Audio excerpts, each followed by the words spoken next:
Hello everyone, साथियों कैसे हैं। मुझे उम्मीद है कि आप अच्छे होंगे। आज इस वीडियो में सीटीपी के टॉप 10 क्वेश्चन जो कि सीटेट की परीक्षाओं की दृष्टि से इंपॉर्टेंट है, जैसा कि आप स्क्रीन पर देख पा रहे होंगे।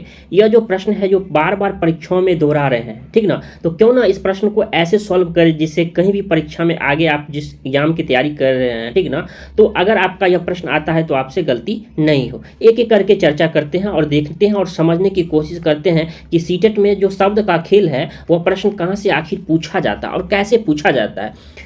पहला क्वेश्चन है, शिक्षक का अति महत्वपूर्ण उद्देश्य क्या है। जब भी आप प्रश्न को सॉल्व करेंगे, यहाँ एक शब्द दिया है अति, यानी महत्वपूर्ण तो सब हैं, ठीक ना, लेकिन अति महत्वपूर्ण का मतलब होता है इनमें से चार में से सबसे बेस्ट उत्तर आपको चूज करना है।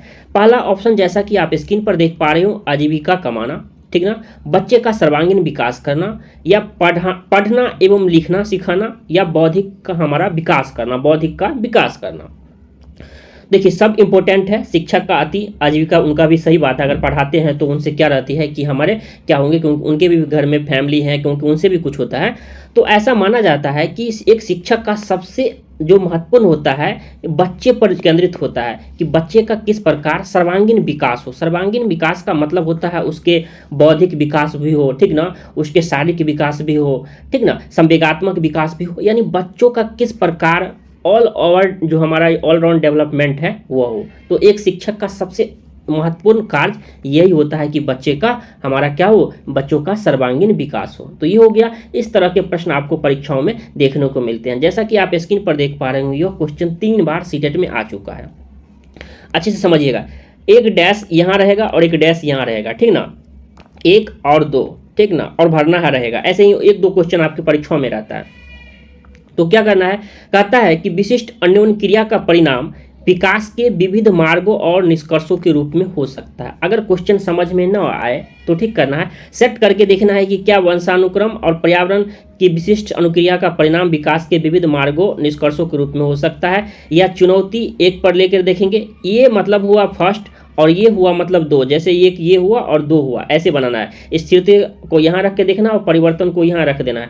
तो सबसे जो हमारा यह कह रहा है कि विविध मार्गों और निष्कर्षों के रूप में हो सकता है, तो हमारा फर्स्ट जो होगा वंशानुक्रम, और दूसरा क्या होगा हमारा पर्यावरण, जो हमारा है अन्योन्य क्रिया का परिणाम जो है, और विविध मार्गों के निष्कर्षों के रूप में हो सकता है। और यह पहला हमारा जो होता है यह हमारा वंशानुक्रम होता है, दूसरा हमारा पर्यावरण होता है। इस प्रकार ऑप्शन नंबर ए जो है यह करेक्ट है। तो ऐसे आप परीक्षाओं में आसानी से सॉल्व कर सकते हैं। इसको 1 लिख लीजिएगा, उसको 2 लिख लीजिएगा, ठीक ना। तो उसके क्या कर सकते हैं, उसके बाद सेट करके देखिएगा तो सबसे बेस्ट उत्तर आपका ए ऑप्शन आ रहा है। अगला क्वेश्चन जैसा कि आप स्क्रीन पर देख पा रहे होंगे, कह रहा है कि 6 से 14 वर्ष के बीच की आयु के बच्चे को एक मौलिक अधिकार के रूप में मुफ्त और अनिवार्य शिक्षा, इस शब्द को गौर कीजिएगा, मुफ्त और अनिवार्य शिक्षा देने के उद्देश्य से सर्व शिक्षा अभियान लाया गया। यह कब लाया गया? देखिए RTE आप सुने होंगे, RTE 2000 क्या होता है 9, ये हमारा नाम है RTE 2009, बट यह जो लागू हुआ था यह 1 अप्रैल कब हुआ था, 1 अप्रैल, 1 साल आगे करके 1 अप्रैल 2010 को यह पूरे भारतवर्ष में लागू हुआ। इसके तहत हमारा 6 से 14 वर्ष तक के बच्चों को मुफ्त और अनिवार्य शिक्षा, मुफ्त का मतलब होता है कोई पैसा नहीं लगेगा, और अनिवार्य का मतलब होता है जरूरी है। अगर आप उसे कहीं कारखानों में काम करवाते हैं तो उनके जो काम करवाते हैं उनके खिलाफ और उनके फैमिली के खिलाफ, अगर मान लीजिए 10 साल का 12 साल का एक लड़का है और उसको एक प्राइवेट कंपनी में अगर कोई काम करवाता है तो जिसका माता पिता, उनके माता पिता को भी दंडित दिया जाएगा, साथ साथ जिस कंपनी में वो काम कर रहा है उन्हें भी दंडित दिया जाएगा, ठीक ना। तो आप बच्चे से 6 से, अनिवार्य का मतलब ये होता है ये जरूरी है।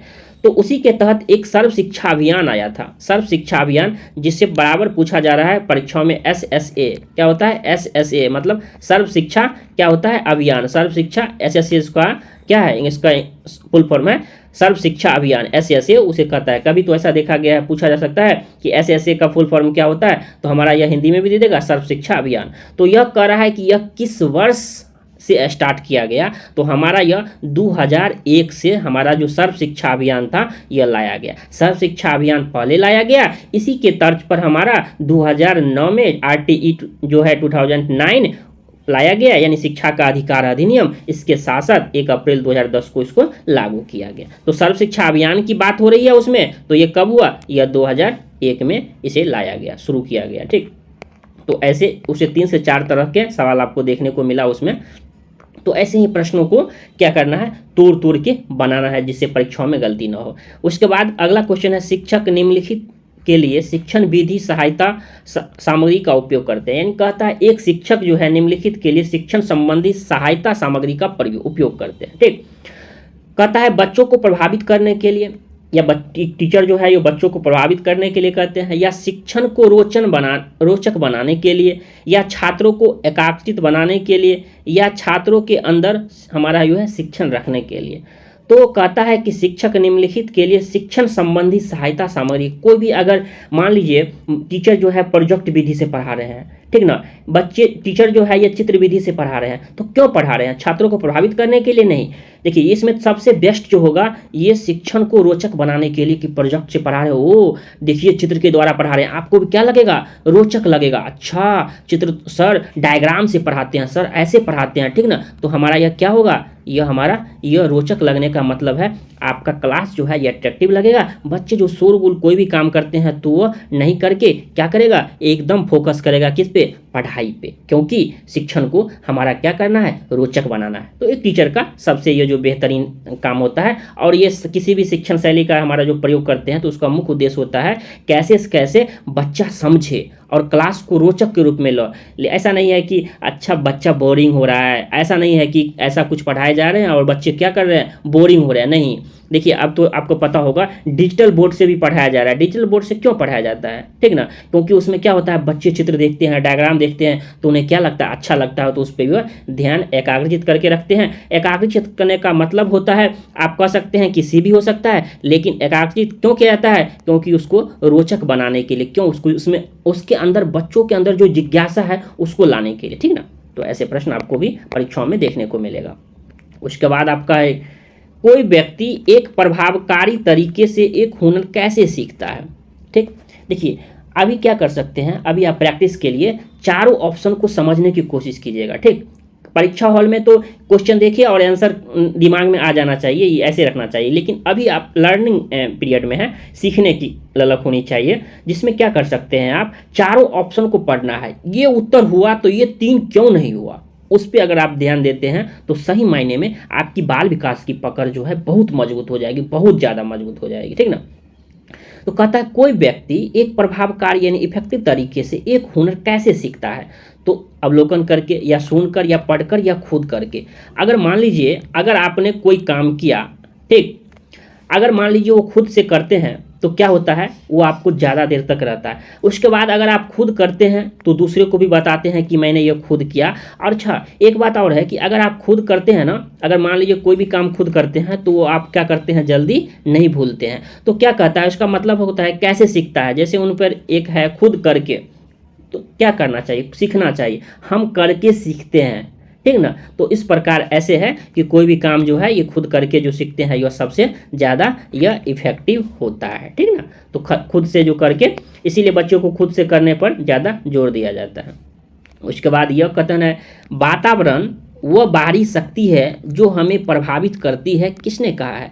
देखिए यहाँ थॉट से 1 से 2 नंबर प्रश्न पूछे जाते हैं, तो उसमें भी 10 ऐसे थॉट है जहाँ से भी प्रश्न उठते हैं, ठीक ना। वही दूरा फिरा के ऐसे कभी शिफ्ट में कभी उस शिफ्ट में ऐसे प्रश्न पूछे जाते हैं। कहता है वातावरण वह शक्ति है जो हमें प्रभावित करती है। सही बात है, वातावरण क्या करती है, अगर अच्छा माहौल नहीं मिलेगा तो आप पढ़ नहीं पाइएगा, और अच्छा माहौल मिलेगा तो कम पढ़े में भी क्या कर सकते हैं, पास कर जाइएगा। ऐसा होता है ना, ऐसा होता है, निश्चित रूप से होता है।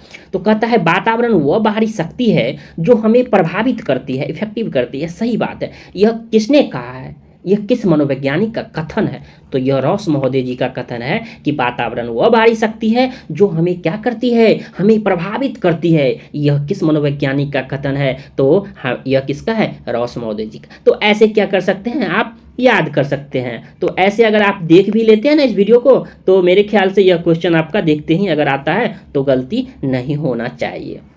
अगला है, बालक का विकास का है परिणाम है किस पे? वंशानुक्रम का या वातावरण का या वंशानुक्रम तथा वातावरण की अंतःक्रिया का। देखिए ये शब्द देखते ही आप टिक लगा देंगे। देखिए क्या कहता है, वंशानुक्रम तथा वातावरण का, यानी एक बच्चा अगर उसके विकास हो रहा है किसी का उसका, तो क्या रिजल्ट हो सकता है, क्या उसकी परिणाम हो सकती है, तो यह वंशानुक्रम भी है, साथ साथ क्या है, परिणाम वातावरण, और उस दोनों की क्या है, अंतःक्रिया, यानी दोनों है ही, साथ साथ उस दोनों का अंतःक्रिया। अंतःक्रिया का मतलब होता है दोनों के बीच में तालमेल, यानी दोनों की जरूरी। तो वंशानुक्रम का भी होता है और वातावरण का भी होता है। इस प्रकार ऑप्शन नंबर सी जो है ये आपका करेक्ट हुआ। ठीक, अगला नंबर क्वेश्चन जैसा कि आप स्क्रीन पर देख पा रहे होंगे, अगला है कि विकास जो है ये कभी न समाप्त होने वाली, देखिए इस चीज़ को देखिएगा, कभी न समाप्त होने वाली प्रक्रिया है। यह विचार किससे संबंधित है? यह विकास का सिद्धांत है। विकास कभी न समाप्त होने वाली एक प्रक्रिया है। यह जो है यह हमारा क्या है, यह विचार किससे संबंधित है, कौन ऐसा विकास का सिद्धांत है, ठीक ना। तो उसे आप अच्छे गौर से समझिएगा। तो उसमें क्या होता है, यह हमारा क्या हो जाएगा, जैसे कहते हैं नाम से ही है निरंतरता, निरंतर यानी क्या, हमेशा चलते रहता है। तो कभी हमारा यह निरंतर नहीं कहते हैं, वो लगातार, तो विकास समाप्त न होने वाली प्रक्रिया है, न समाप्त होने वाली। तो हमारा यह क्या है, यह हमारा क्या है, यह हमारी निरंतरता का सिद्धांत कहलाता है। देखिए परीक्षा में एकीकरण सिद्धांत भी पूछा जाता है। एकीकरण सिद्धांत क्या होता है बताता हूँ मैं, ठीक, गौर से सुनिएगा उसे।